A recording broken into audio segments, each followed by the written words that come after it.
Julle, dit is so lekker om julle almal weer te sien. Welkom terug by vandag se aanlyn diens. Julle, vandag kom ons vlug al in vir 'n landing.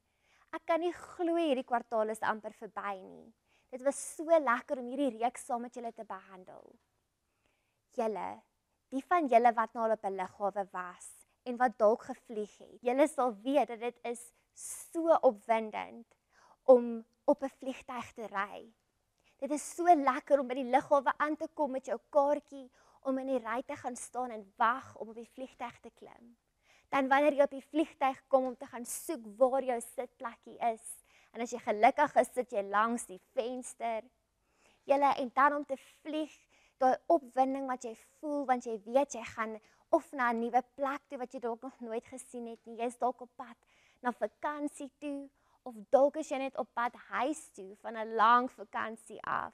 Dit is so 'n lekker gevoel. Maar weet julle wat is meer opwindend as om te vlieg? Om van die vliegtuig af te klim. Ja, teen die tyd wat jy klaar gevlieg het, is jy moeg gesit. Jy het in 'n nou gangetjie gesit in 'n nou sitplekkie vir ure en wag. Jy's net lus vir ietsie lekkers om te eet, jy's nou moeg vir die vliegtuigkos. Jy wil definitief 'n lekker stort gaan vat, want jy kan nie stort op die vliegtuig nie. En jy wil verseker of by jou vakansie uitkom, of lekker huis toe gaan na 'n lang vakansie. Ek wil graag die geleentheid skep vir elkeen van julle wat dalk nog nie Jesus ken as jou eie verlosser nie, om ook 'n veilige landing te hê en ook te kan huis toe kom. Elkeen van ons kan vry wees van ons sonde deur dit wat Jesus vir ons aan die kruis gedoen het. Elkeen van ons kan 'n nuwe lewe hier op aarde hê, saam met Jesus. Ons het hierdie reeks begin deur op te styg in die tuin van Eden. Daar het ons vir Adam en Eva ontmoet. Ons het geleer dat hulle in 'n direkte verhouding met God gestaan het. Wow, dit is so amazing. Maar dit was ook hier wat hulle gesondig het en toe van God se teenwoordigheid geskei was. Adam en Eva moes toe die tuin van Eden verlaat het.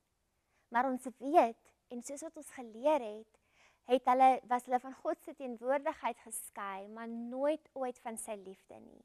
God het hulle nog steeds baie lief gehad. Hy het 'n plan gehad om alles weer reg te maak vir ons. Hy het Jesus gestuur om ons te kom red op die enigste moontlike manier. Jesus het aan die kruis kom sterf vir ons sondes, sodat ons mag vry wees en weer in 'n verhouding met God kan staan. Vandag vlieg ons oor Golgotha, die heuwel waar Jesus gekruisig is. En ons gaan bietjie kyk presies wat het gebeur op daardie dag. In Markus 15 vanaf vers 20 kan ons die storie lees oor die kruisiging. En ons sien presies waardeur Jesus moes gaan om vir ons sondes te betaal. Die Bybel sê dat almal van ons is sondaars. Daar is geen mens sonder sonde nie. Ons almal het al verkeerde en selfsugtige dinge gedoen. Dit is hoekom ons in die eerste plek van God se teenwoordigheid geskei was. Maar in die Bybel sien ons dat Jesus het nooit ooit gesondig nie. Jesus is die seun van God. En omdat God ons so verskriklik baie liefhet, het God sy eie seun gestuur om te kom betaal vir ons sondes, sodat ons kan vry wees daarvan. Jesus was die enigste mens wat nooit verdien het om dood te gaan nie, want hy het nie gesondig nie. As gevolg van sy dood is ons sondes vergewe. As gevolg van wat hy vir ons gedoen het, kan ons 'n splinter nuwe lewe hê. Op hierdie huidige oomblik is Jesus in die hemel. Hy is besig om 'n plekkie voor te berei vir my en vir jou, vir die wat hom kies. Daar is 'n huis in die hemel wat vir ons wag, ons finale destinasie. In Romeine 10 vers 9 leer ons dat almal wat sê en glo dat Jesus die seun van God is, dat hy gesterf het aan die kruis vir ons sondes, en wat vra dat ons vergewe sal word deur sy bloed, sal vergewe word en sal die ewige lewe hê. Ons sal hemel toe gaan en na die plekkie toe wat Jesus vir ons voorberei het. Enige iemand wat Jesus aanvaar as hulle redder, sal 'n veilige landing hê. As jy nog nooit besluit het om Jesus te aanvaar nie, of dalk het jy tot vandag toe nie mooi verstaan wat dit is wat Jesus vir jou gedoen het nie. Vandag wil ek hê jy moet hierdie geleentheid vat om Jesus ook jou redder te maak. Jesus het 'n plan met jou lewe wat groter is as wat jy ooit sal kan dink. Hy wil hê dat jy hom moet ken en met hom moet praat en in verhouding met hom moet wees. Hy wil jou gebruik om sy liefde met ander mense ook te deel. God kan groot dinge doen met jou lewe, net soos wat hy gedoen het met Moses, Dawid en selfs deur die disippels. Dit alles begin wanneer jy die eerste stap vat en Jesus jou redder maak. Kom ons sluit ons oë en bid saam en vra dat Jesus ook jou redder sal wees.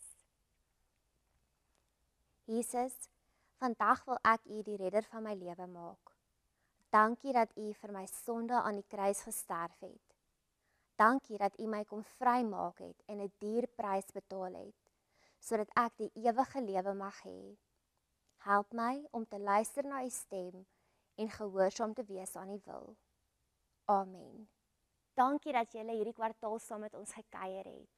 Dat julle saam met ons gevlieg het na al die belangrike plekke in die Bybel. Dankie dat julle hierdie sweefreeks wat ons deur die wolke gevat het, met ons gedeel het. Ek hoop julle het 'n lekker vakansie en dat julle lekker uitrus. Ons sien julle weer volgende kwartaal.